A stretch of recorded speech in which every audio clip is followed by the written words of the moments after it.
Hello everyone, welcome to engineer study circle.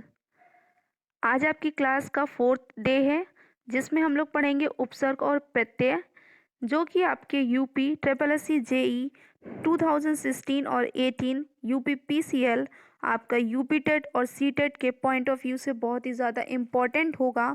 जो बच्चे किसी कंपटीशन की प्रैक्टिस नहीं कर रहे हैं तो वैसे भी आपके लिए हिंदी क्या होगा, तो भी आपके लिए बहुत ज़्यादा इम्पोर्टेंट होगा। बट जो आप प्रिपरेशन कर रहे हैं, जितने बच्चे एग्ज़ाम के लिए, उनके ही पॉइंट ऑफ व्यू से भी ये क्या है, बहुत ही ज़्यादा इम्पोर्टेंट है। तो जितने भी क्वेश्चंस आपके आ सकते हैं वो सब हम लोग इस वीडियो में डिस्कस करेंगे, और किस तरीके से आप उसको समझ के कर सकते हैं हम लोग वो चीज़ क्या करेंगे इस वीडियो में डिटेल से देखेंगे। तो आपको अगर पसंद आता है ये वीडियो तो आप लाइक करना ना भूलिए। तो चलिए स्टार्ट करते हैं। सबसे पहले उपसर्ग और प्रत्यय। जैसा कि आपको पता है, उपसर्ग को प्रीफिक्स भी कहते हैं और प्रत्यय को सफिक्स भी कहते हैं। उसके पहले जानते हैं शब्द रचना क्या होती है। वर्णों के सार्थक समूह को शब्द कहते हैं। वर्णों के सार्थक समूह को क्या कहते हैं? शब्द कहते हैं। सार्थक मीन्स होता है ऐसा शब्द जिसका कोई अर्थ हो। व्युत्पत्ति के आधार पर शब्द के 3 भेद होते हैं: ऋण, यौगिक और योग ऋण। व्युत्पत्ति के आधार पर कितने प्रकार के होते हैं? 3 प्रकार के होते हैं। ऋण होता है, यौगिक होता है और योग ऋण होता है। तो चलिए देखते हैं। यौगिक शब्दों की रचना 3 प्रकार की होती है। उससे पहले देखते हैं यौगिक शब्द क्या होते हैं। यौगिक शब्द वो शब्द होते हैं किसी शब्द में हम उसके आगे या उसके पीछे कुछ भी ऐड करके एक नया शब्द बनाते हैं, या उस शब्द की ही वो कोई विशेषता हो जाती है, तो उसे उपसर्ग या प्रत्यय कहते हैं। तो चलिए देखते हैं उपसर्ग क्या होते हैं। जो शब्दांश शब्दों के आदि में जोड़कर उनके अर्थ में कुछ विशेषता लाते हैं। मीन्स ऐसे शब्द के हम आदि में, आदि मीन्स क्या होता है? प्रथम। किसी भी शब्द के हम पहले अगर कुछ भी नया शब्द या नया कुछ भी जोड़ देते हैं, वर्ण या शब्द, तो वो एक नया ही शब्द बन जाता है या उस शब्द की विशेषता बतलाता है। तो ऐसे शब्द को उपसर्ग कहते हैं। जैसे अंत। अंत क्या है? अंत एक शब्द है, उसमें हमने जोड़ा अति, तो ये क्या बन गया? अत्यंत। सिमिलरली हार। हार मीन्स क्या होता है? हार मीन्स होता है पराजय। हार हो गई तो मीन्स क्या हो गया? पराजय हो गई। तो अब पराजय में हम हार में क्या ऐड कर देंगे? प्रा। तो जब हम हार में प्रा ऐड कर देते हैं तो वो बनता है प्रहार।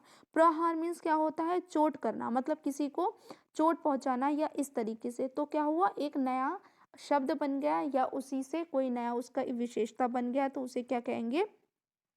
उपसर्ग करेंगे। तो जैसा कि हमें पता है कि जो बहुत सारे उदाहरण होते हैं, जैसे प्रा, आ, सम और वी का अलग अलग कोई ना कोई, इसका कोई अलग अर्थ नहीं होता। ठीक है, मतलब प्रा का कोई मीनिंग होता है? नहीं होता है। बड़ा का कोई मीनिंग होता है? नहीं होता।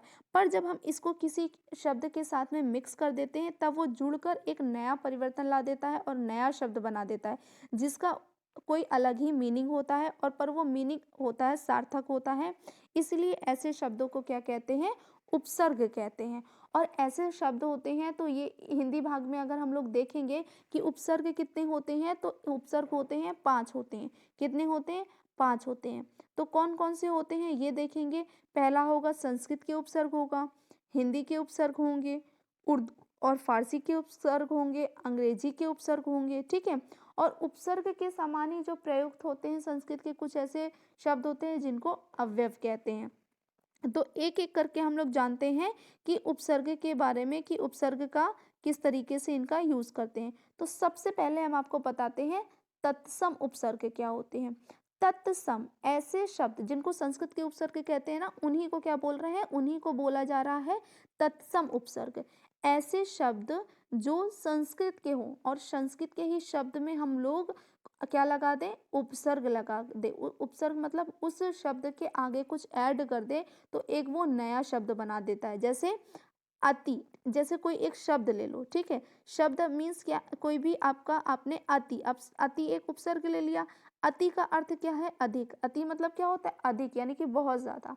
तो उपसर्ग से एक नया शब्द बनाते कैसे? जैसे अतिशय। अशय में हम लोग शय में जोड़ेंगे अति, तो क्या बन जाएगा? अतिशय। आक्रमण, ठीक है, आक्रमण में हम लोग क्या जोड़ेंगे, अति, तो क्या बन जाएगा, अतिक्रमण। शीघ्र में हम अति जोड़ेंगे तो क्या हो जाएगा, अति शीघ्र, मतलब बहुत जल्दी। उसी तरीके से अधि एक प्रत्यय उपसर्ग ले लेते हैं। अधि का मीन्स होता है प्रधान, मतलब बहुत ज्यादा श्रेष्ठ और महान। जैसे नियम में हमने अधि ऐड किया तो बन गया अधिनियम, फिर नायक में अधि ऐड किया तो बन गया अधिनायक, वैसे ही कृत में अधि ऐड किया तो बन गया अधिकृत, बन गया, क्या बन गया, अधिकृत। तो तत्सम मतलब होता है जो संस्कृत के समान शब्दों में जो हम उपसर्ग लगाते हैं तब वो क्या बन जाते हैं, तत्सम उपसर्ग बन जाते हैं। और ये कितने होते हैं, ये 22 होते हैं। मूल उपसर्ग क्या होते हैं, ये जो उपसर्ग हमने यहाँ पे लिखा है, अति, अधिक, अनु, अप, अभि, अव, ये सब चीजें क्या हो जाएंगे, ये मूल उपसर्ग होते हैं। तत्सम के बाद में देखते हैं तत्भव, ठीक है। तत्भव, तत्भव शब्दों में प्रयोग किए जाने वाले उपसर्ग को हिंदी में क्या कहते हैं, उपसर्ग कहते हैं। तो मीन्स उनको क्या कहेंगे, किस तरीके से हो जाएगा, हिंदी वाले शब्द हो जाएंगे जो हिंदी के यूज करेंगे। तो जैसे अन्न, अन्न क्या है, ये एक आपका मूल उपसर्ग है जिसका मतलब होता है नहीं, तो अनबन, अनपढ़, अनजान, अनहोनी, मतलब जिसके बारे में नहीं पता। तो अनबन मतलब जो पहले अन का है उसका मतलब क्या है, नहीं, उसको वो चीज नहीं पता है, नहीं बनती है। तो वैसे ही आपका अध, अध मीन्स क्या होता है, आधा, तो अधपका मतलब आधा पक्का, अधमरा, अधनंगा, अधगला, तो मीन्स क्या है, आधा, अभी पूरा नहीं हुआ है। वैसे ही उन मीन्स क्या होता है, एक कम, जैसे 39, 19, 29, यानी कि 40 में एक कम, 19, 20 में एक कम, 29 मतलब 30 में एक कम, तो 29 29 लिखते हैं ना, तो 29 मतलब एक कम, उन मीन्स क्या होता है, एक कम होता है। ये हो गया तद्भव की बात। उसके बाद में देखते हैं विदेशी उपसर्ग क्या होते हैं। विदेशी उपसर्ग को वो उपसर्ग होते हैं जो विदेशी भाषाओं में उपसर्ग ऐड किया जाता है। विदेशी भाषा मीन्स क्या होती है, जैसे उसको हम इंग्लिश में भी वही वर्ड बोलते हैं और हिंदी में भी उन्हीं वर्ड को हम बोलते हैं, तो वही क्या हो जाता है, आपका विदेशी शब्द हो जाता है। जैसे डॉक्टर, डॉक्टर इंग्लिश में लिखोगे तो डॉक्टर होगा, हिंदी में लिखेंगे तो क्या हो जाएगा, उसको हिंदी में भी डॉक्टर ही लिखेंगे और इंग्लिश में भी क्या लिखेंगे, डॉक्टर ही लिखते हैं।